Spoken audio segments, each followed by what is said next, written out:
لله رب العالمين والصلاة والسلام على نبينا محمد وعلى آله وصحبه أجمعين وبعد.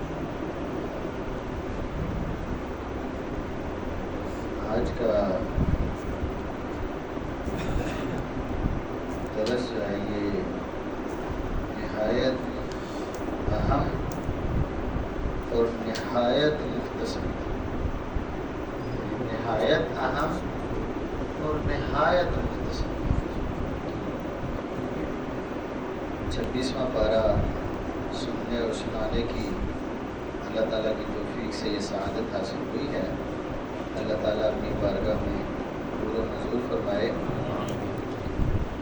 سورت اس میں دوسری صورت ہے. دوسری صورت کا نام ہے سورت محمد صلی اللہ علیہ وسلم. ہمارے پیارے نبی جناب حضرت محمد صلی اللہ علیہ وسلم کے نام سے یہ ایک صورت ہے 26ویں پارے میں، اور اس کی آیت نمبر ہے جی 33.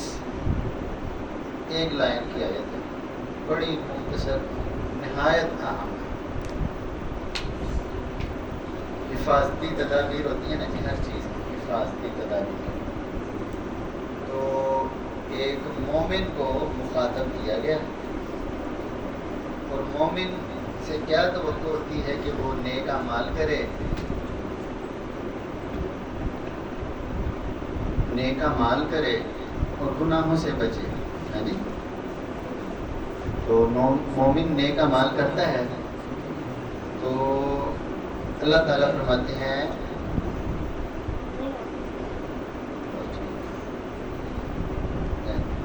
یا ایھا الذین آمنوا، اے ایمان والو. یعنی انشاءاللہ و بفضل اللہ ہمیں اللہ تعالیٰ نے مخاطب فرمایا انشاءاللہ، اور اللہ تعالیٰ کی توفیق سے اللہ تعالیٰ نے ہمیں مخاطب فرمایا ہے. تو دو حکم دیے ہیں اور ایک آگاہی دی ہے. کیا حکم ہے جی؟ اطیعوا اللہ و اطیعوا الرسول. مومنوں، اب آپ نے ایمان لانے کے بعد نیک عمل تو کرنے ہیں، تو کیسے کرنے ہیں؟ مجھے یہ کام اچھا کرتا ہے یہ نیکی ہے، مجھے یہ کام اچھا لگتا ہے مجھے یہ نیکی ہے، میں یہ نیکی کر لوں گا. تو کیا وہ نیکی ہو جائے گی یا نہیں ہوگی؟ آپ کو لوگوں کو وہ نیکی لگ رہی ہو تو اللہ تعالیٰ کی نگاہ میں وہ نیکی ہوگی. فرمایا اطیعوا اللہ و اطیعوا الرسول، اللہ کی اطاعت کرو نیکی کرنے میں، و اطیعوا الرسول، اور رسول کریم صلی اللہ علیہ وسلم کی اطاعت کرو. ولا تبطلوا اعمالکم، اور اپنے اعمال کو برباد اور ہلاک اور باطل نہ کرو.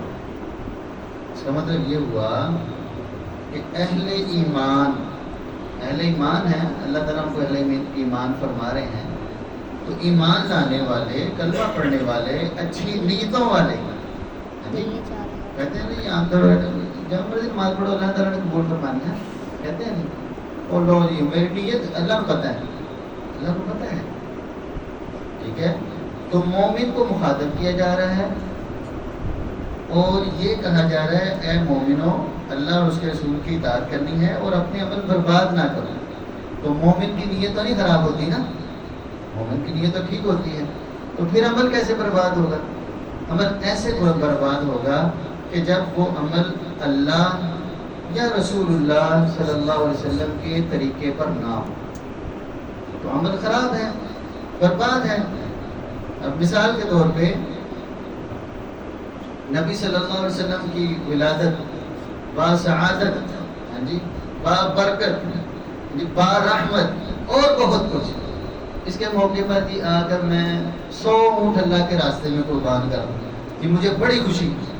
ہاں جی، بہت اچھی چیز ہے جی، میں تو اللہ کے راستے میں قربان کروں گا. ہاں جی، تو نیت تو بہت اچھی ہے، لیکن کیا یہ اللہ تعالیٰ کا کوئی حکم یا رسول اللہ صلی اللہ علیہ وسلم کا کوئی تعلیم ہے؟ تو پھر سمجھو یہ بعض دفعہ تو عمل برباد ہو جاتے ہیں اور بعض دفعہ وہ عمل انسان کی جہالت کی وجہ سے اس کے گلے پڑ جاتے ہیں. ہاں جی، بعض دفعہ. اچھا آپ دیکھیں ایک اس کی بڑی زبردست مثال.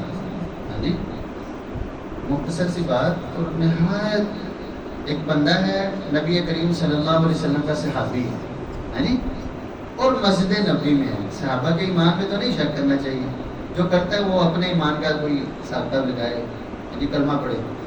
تو آئے ہیں اور انہوں نے آ کر مسجد نبوی میں نماز ادا کی ہے، یعنی بدنیتی تو نہیں ہوگی نا، نماز ادا کی ہے.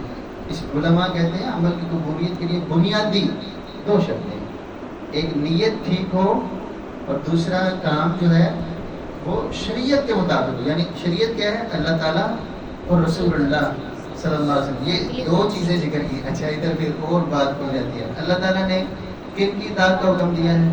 مولویوں، پیروں، ٹھگوں، فراڈیوں؟ نہیں نہیں نہیں، بلکہ واضح صاف بات ہے کہ اللہ تعالیٰ کی بات مانو، رسول اللہ کی بات مانو. شریعت مکمل ہے. ہاں جی، شریعت مکمل ہے. حقیقت کو پہچاننے میں تھوڑی محنت کیجیے. ہاں جی، الیوم اکملت لکم دینکم، پیغمبر ہم نے آپ کا دین مکمل کر دیا. تو اگر آپ کو کوئی چیز نہیں مل رہی تو اس کو ڈھونڈو، مکمل ہے وہ، کوشش کرو. ہمارے یہاں نا ایک بات ہے، یار ہر بندہ اپنے حساب سے گل کری جاتا ہے. ابھی کی کریے؟ اگر آپ کے دو بھائیوں کا آپس میں جھگڑا ہو، ہاں جی، دو بھائی آپ کے بھائی جن سے آپ محبت کرتے ہیں، اس کے پاس جائے وہ اپنی بات کرے، اس کے پاس جائے وہ اپنی بات کرے، تو اگر تو آپ کو ان کے ساتھ کوئی کنسرن ہو، آپ ان سے مخلص ہوں، ہاں جی، ان سے عقیدت اور چاہت رکھتے ہوں، تو آپ دونوں کی بات سنیں گے، پھر اس کی جانچ پڑتال کریں گے. جو غلط ہوگا اس کو سمجھائیں گے، جو صحیح ہوگا اس کو ذرا یعنی ہاتھ تھوڑا رکھ کر کوئی گل نہیں. تو اگر کوئی کہے یاروں کے کو جانا کچھ کہتا جاؤ جاؤ، تو پھر میں ان سے مخلص ہوں نہیں ہوں. تو دین کے حوالے سے ہم ایسے کیوں کرتے ہیں؟ پہچانیں، کوشش کریں. حق بات موجود ہے. اللہ کے نبی صلی اللہ علیہ وسلم کا زمانہ بہترین زمانہ، صحابہ کرام کے عمل موجود ہیں. تو ہم بات کر رہے تھے، یہ صحابی ہیں، انہوں نے نبی کریم صلی اللہ علیہ وسلم کے سامنے آ کر نماز پڑھی اور واپس جانے لگے تو سلام کیا. تو آپ صلی اللہ علیہ وسلم نے فرمایا کہ ارجع، سلام کا جواب تو دیا، ارجع فصلی فإنک لم تصلی، جاؤ جا کے نماز پڑھو. نماز کیوں نہیں پڑھی آپ؟ نماز تو انہوں نے پڑھی تھی، حدیث میں الفاظ انہوں نے نماز پڑھی ہے، لیکن نبی کریم صلی اللہ علیہ وسلم کیا فرما رہے ہیں؟ آپ نے نماز کوئی نہیں پڑھی. کیوں؟ عمل باطل ہے. کیوں؟ کہ وہ نبی صلی اللہ علیہ وسلم کے طریقے کے مطابق نہیں پڑھی انہوں نے. صحابی رسول ہو، مسجد نبوی ہو، نیت کا کمال ہو، رسول اللہ کی موجودگی ہو، آپ کے طریقے پر نماز نہیں پڑھیں گے تو نبی کریم صلی اللہ علیہ وسلم کا اپنے صحابی کو، میں آج کے مسلمان کو میں تو کچھ نہیں کہہ سکتا، یعنی نبی کریم صلی اللہ علیہ وسلم کا اپنے صحابی کو فتویٰ یہ ہے کہ جائیے جا کے نماز پڑھیے. آپ نے نماز کوئی نہیں پڑھی، حالانکہ پڑھی تھی. تو کیا مطلب کہ عمل باطل ہے، اس کی کوئی حیثیت نہیں. کون سا؟ جو نبی کریم صلی اللہ علیہ وسلم کی تعلیم کے مطابق ہے. اب یہ ایک سوال ہے، لوگ بڑے دین سے مخلص بھی ہوتے ہیں، وہ سوال کرتے ہیں، لوگ دین کی ایڈی بڑی گل تو ایڈے بڑے امام کو کیا میں نہیں پتہ چل سکی؟ سوال کرتے ہیں نا. مجھے اس بات کا سوال کا جواب دے دیں. صحابی رسول ہے، مدینے میں رہ رہا ہے، اللہ کے نبی صلی اللہ علیہ وسلم پر آتے جاتے سلام کرتا ہے اور آپ کے ساتھ نمازیں پڑھنے والا ہے، اکیلے میں نماز پڑھی ہے تو آپ فرما رہے ہیں تیری نماز ہی کوئی نہیں. یہ کیسے ہو سکتا ہے؟ انسانی فطرت اور اعمال کے تقاضے ہیں. ہر بندے کے پاس ہر چیز کا علم ممکن نہیں ہے. بات بہت دور نکل جائے گی. تو یہ اللہ کے نبی صلی اللہ علیہ وسلم نے عمل کو باطل قرار دیا ہے. تو اس لیے آپ کا فرمان ہے من عمل عملا لیس علیہ امرنا، جس نے کوئی بھی عمل کیا جو ہمارے حکم کے مطابق نہیں ہے تو فہو رد، وہ مقبول نہیں، وہ مردود ہے. تو یہ جو دین کی حقیقت سے جان چھڑانے کے لیے یہ جو اختیار کیا جاتا ہے رویہ، وہ اللہ نے قبول فرما دیا. بندہ کون ہوتا ہے؟ سبحان اللہ.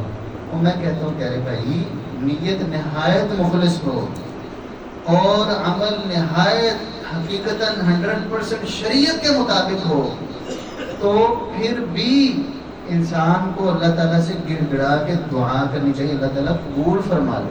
ہاں جی، قبول کرنا نہ کرنا حقیقتاً اللہ تعالیٰ کا معاملہ ہے. میرے کہنے یا نہ کہنے، آپ کے کہنے یا نہ کہنے، کسی مفتی کے کہنے یا نہ کہنے سے قبول نہیں. ہم کیا کر سکتے ہیں؟ ہم کوشش یہ کر سکتے ہیں کہ ہمارا کام نبی کریم صلی اللہ علیہ وسلم کے طریقے کے مطابق ہو. پھر ہم اللہ تعالیٰ سے یہ دعا کریں، اے اللہ میں جو کوشش کر سکتا تھا میں نے کی، اپنی رحمت سے اس کو قبول کیا. اب یہ دیکھیں قرآن مجید میں اس کا تذکرہ ہے، وَإِذْ يَرْفَعُ إِبْرَاهِيمُ الْقَوَاعِدَ مِنَ الْبَيْتِ وَإِسْمَاعِيلُ. اللہ تعالیٰ نے حکم دیا، حکم دینے والی ذات اللہ تعالیٰ ہے. اور کن کو حکم دیا جا رہا ہے؟ ابراہیم علیہ السلام اور اسماعیل علیہ السلام اس میں شامل ہیں. اور کس کام کا حکم دیا جا رہا ہے؟ اللہ کا گھر تعمیر کرنے کا. اور کہاں؟